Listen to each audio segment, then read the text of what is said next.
Hi everybody, I'm Steve McDonald and this is your Investors Daily Edge Weekend Wrap-Up. In focus today, an earnings season summary and the best story that I've heard to come out of earnings season. And finally, a reason for natural gas prices to run higher. An oil update, a question from a reader about how to buy bonds in this environment, and of course, the favorite, the slap in the face award. And I'm going to warn you in advance, you'd better be sitting down for this one. This one's going to get you mad. First up, earnings season. It's been a party so far with very few exceptions. Most companies have beaten both earnings estimates and revenue estimates, which I told you here before the start of the reporting, they would be key. Revenues are key going forward. But more importantly, most companies are calling for good results for the rest of the year. And this falls exactly in line with what I reported here a few weeks ago when I summarized the roundtable discussion of 4 of the best minds in Wall Street who said, look for a better market in the second half of the year. But the best story to come out of earnings season so far is 3M. Now, 3M blew away their earnings and revenue estimates, but one little item about them indicates that this is just the beginning. It seems the iPad, Apple's new product, its functionality is dependent on an optical film made by 3M. This film traps light between the layers of the screen and allows the iPad to use less energy to light its screen. That extends the life of the battery and reduces how often you have to recharge it. An iPad that runs out of juice every few hours is useless to anyone. 3M is on board one of the biggest selling items in the whole market, not just the tech market, but this is one of the biggest selling items all year. And their film is making it all possible. Watch this one. The applications for this are endless. Think about how many things you own now that have a screen on it that have a battery. Natural gas may finally be getting a price boost. Did you know that companies who drill for natural gas are exempt from the Clean Water Act? The act is designed to prevent industries from polluting our drinking water, and the fracking process, which is where most natural gas is coming from now, uses a lot of chemically treated water, basically poison, and it passes it through the aquifers and water tables to get to the gas. Now, since the disaster in the Gulf, the environmental groups have been all over the natural gas industry, and especially, this is key, the Pennsylvania state legislature, where a ton of natural gas fracking is going on now in what is known as the Marcellus Shale area, to bring the natural gas companies under the Clean Water Act. That's what they're trying to do. Now, if this happens, their cost to drill will go way up and the cost of natural gas with it. This is a pure natural gas play, not a natural gas company play.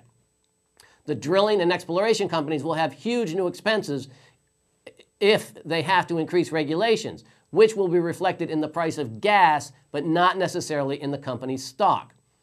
An oil update. Now, we are through $77 on the price per barrel, up from around $67 when I told you it was a steal. Look for a possible short-term jump in prices as the 2 storms that are predicted enter the Gulf and shut down operations for a while. Also, as we get better news, better than expected news from both the EU and the US in the second half of the year, look for further price increases. Oil is going to follow the markets and the economies. Now, I've been on the contrarian side of this oil thing since the beginning. But if you've followed my advice, you've made a lot of money. Buy oil. Now, a question from a reader about buying bonds, corporate bonds, in this environment. Buy long maturity junk bonds, treasuries, or their mutual funds, and you're dead. Let me repeat that. If you buy long maturity bonds, treasury bonds, or mutual funds that have long maturities, you're dead.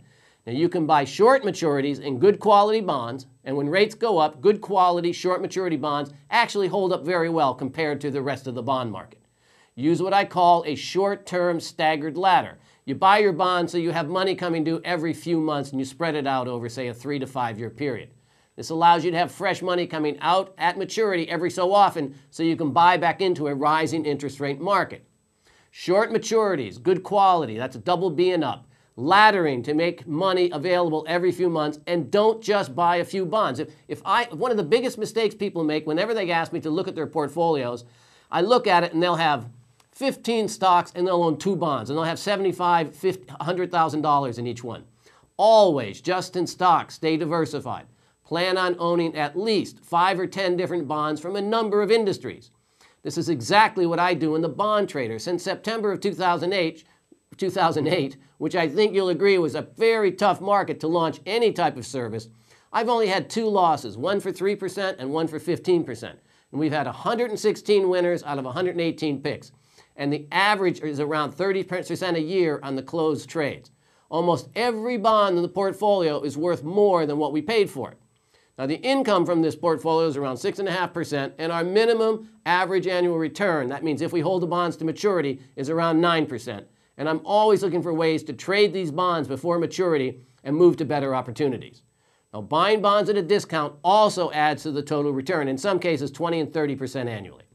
The biggest mistake people over 50 make with their money is have too much money in stocks and not enough in bonds.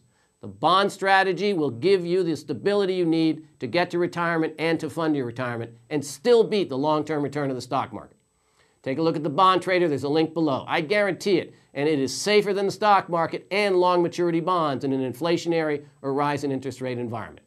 Now, speaking of making mistakes, it's time for the slap in the face award. I'm not going to get through this one, folks.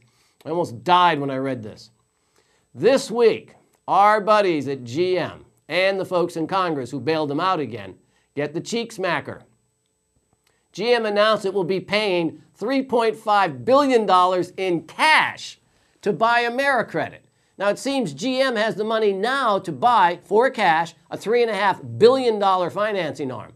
18 months ago, they were out of business and begging the taxpayers for free money to stay afloat. $3.5 billion, not their money, by the way, your money. But here's the meat of this one. This is going to kill you. The financing arm that they're buying, this AmeriCredit, are you ready? They're going to issue subprime auto loans. Subprime. Your tax dollars, again, are being used to give loans to people who have a history of not paying back other loans. GM says, quote, losses from this type of operation is the part of the cost of doing business. Well, maybe they can get Fannie Mae and Freddie Mac to help them manage this. I can't believe this. Subprime auto loans.